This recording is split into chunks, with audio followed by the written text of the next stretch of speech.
Could you please introduce yourself and tell us who you're with? My name is Jeff Ward. I'm the senior programmer at Firehouse Games. How did you find your path into the games industry? What was your formal educational background? So my formal educational background is was a double major in media arts and design and computer science at James Madison University, which is a state university in Central Virginia. And I found my way into the industry. I started coming to GDC when I was a freshman in college, and working with the IGDA, and just kept coming essentially, and networking and kind of learning from people at GDC. Eventually, when I graduated, I didn't go straight into the game industry. I was really only able to get a job as a government contractor.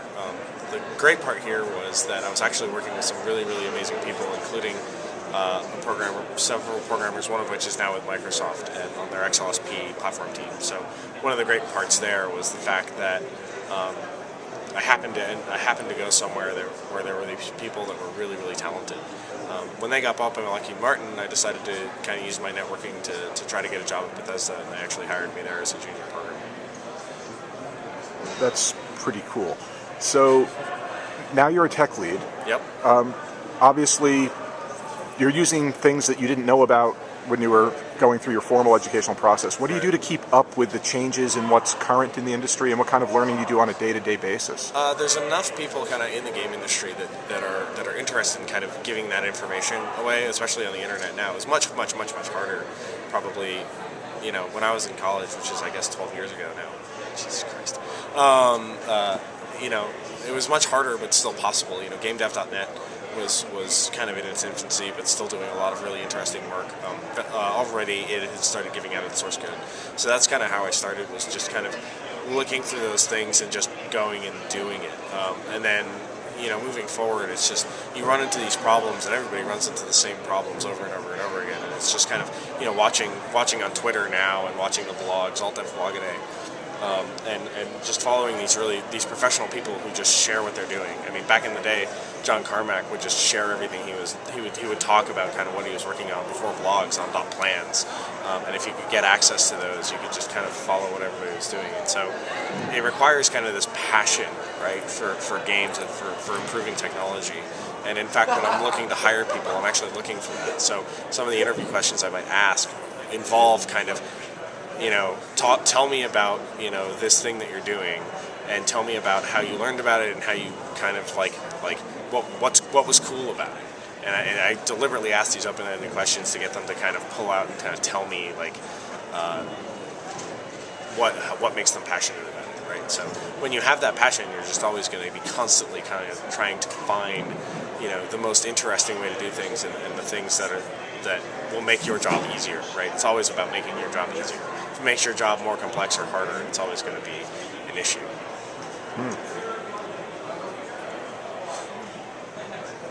How about in terms of sort of classic computer science or other disciplines? What else do you find yourself going back to again and again? It's interesting because, so in terms of classic computer science, I mean, a lot of people kind of talk about big O notation, which is actually only really useful. Big O and a bunch of other stuff is only really useful in very large sets of data, so it's actually way more interesting in terms of database optimizations, and even then it's only interesting if the algorithm you're using has essentially the same, is doing the same operation multiple times, right? So we surprisingly only come back to that in terms of large data sets, and what makes much bigger difference, right, is just kind of understanding the way the computer works. So computer architecture classes and assembly classes, even though they're kind of out of date, and the programmer would tell you they never do that in the day-to-day basis, understanding how the computer works is actually way more important than actually kind of looking at algorithms in a traditional way. Now that said, you also kind of need to know your algorithms and kind of how to rate good algorithms and poor algorithms. It's just we don't kind of do that on a day-to-day basis because we rely more on timing. One of the other things is, especially now, the traditional computer science that kind of fell by the wayside when object-oriented programming became a big thing was functional programming. Functional Lisp and things like that. MIT does it, but most of the other places don't. And that's becoming a bigger and bigger thing, especially in the game industry with data-oriented design paradigms because we have to be really careful of doing synchronization across multiple cores and multiple processors, which you can also teach that in the object-oriented manner. But when you can teach, how to do locks and how to do mutexes and why they're important. But it's better if you don't have to do that, right? And object-oriented programming tends to kind of fall by the wayside.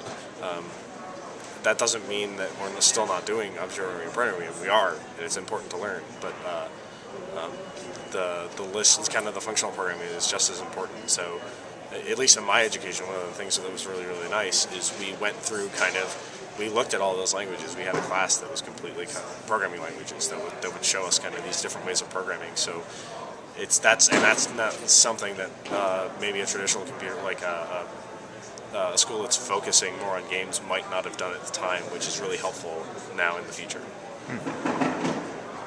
So this is where I want you to tell us what we're really getting wrong. Things that, like, when you see resumes or when you're interviewing kids, you're just like, oh, how did they get through? Talk to us as academics. What are we really botching? An over focus on object-oriented programming. I think I do think it's very important to learn object-oriented programming, but I think an over focus on it. I was talking to a student.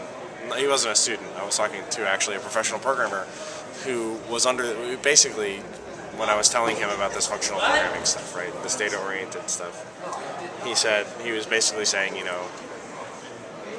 may get a lot of speed with that, but isn't it better kind of to have things that are more maintainable and things that are easier to read? And the answer is yes, but that doesn't necessarily mean that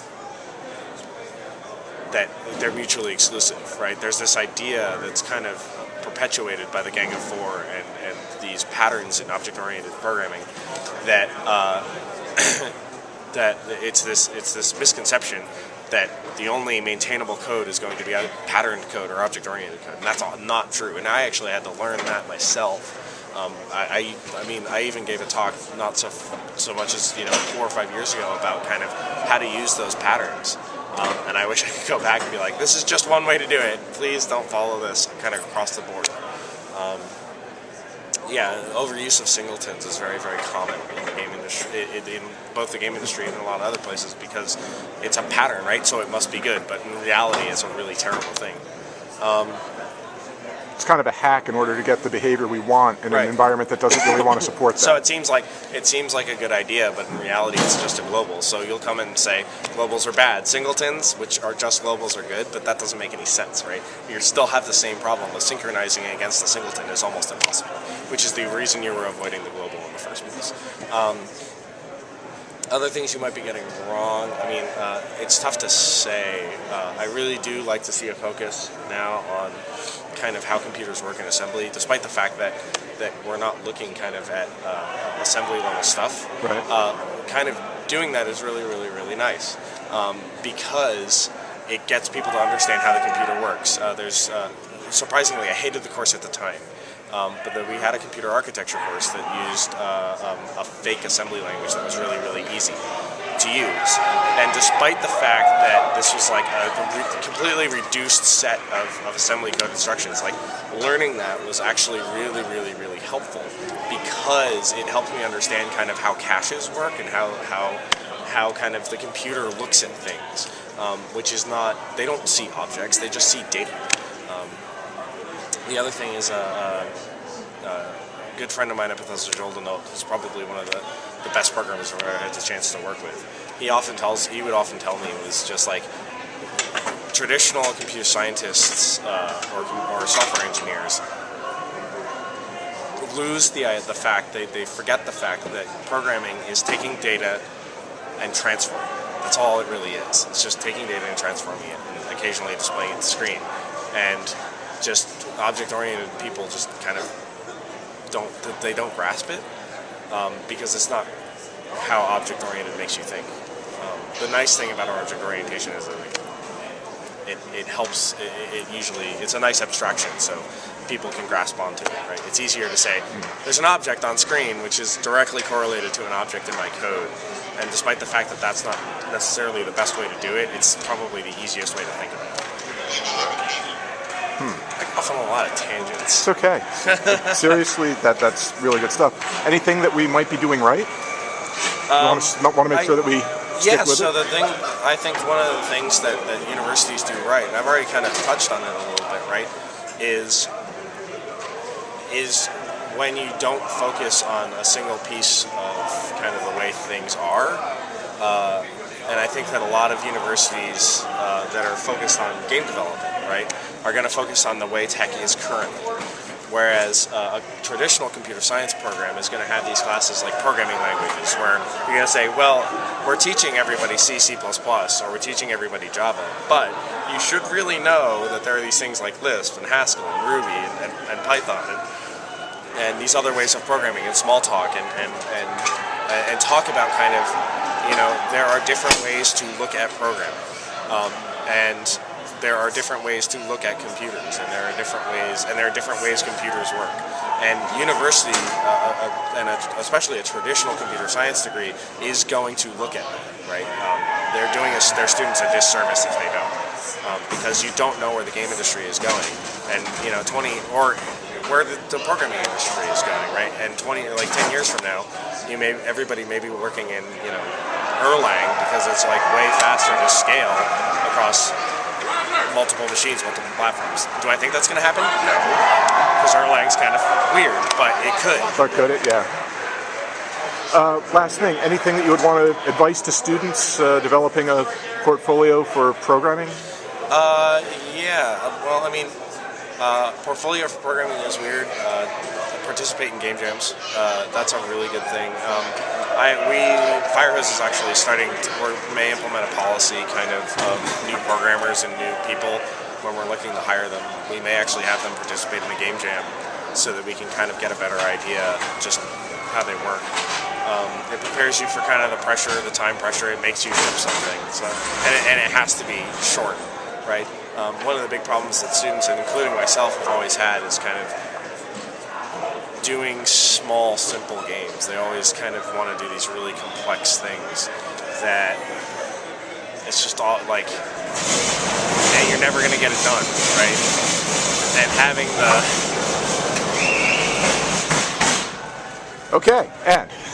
having the kind of restriction that you have to get it done in the weekend is going to help them, right? It's only going to help. So that would be my advice. Mostly just get things done, because that's the way you're going to learn. Always have that kind of passion to be looking at things other than what your teachers are teaching you, because they only have so much time and you have a lot more. And if you're really, really interested in it, take the time to look at the other stuff. Especially if you're not in a game development school, right? Just make sure, right, that you're looking at all the other stuff, all the other tech, and look outside of the game industry too, because the game industry is sometimes slow to respond to kind of new tech and new things that are coming out, because there's not enough. We can't make the budgetary case for it, right? Like, we're not going to start using quantum computers, as awesome as they might be, until enough people have it where it makes sense. Thank you very much, Jeff. Thanks.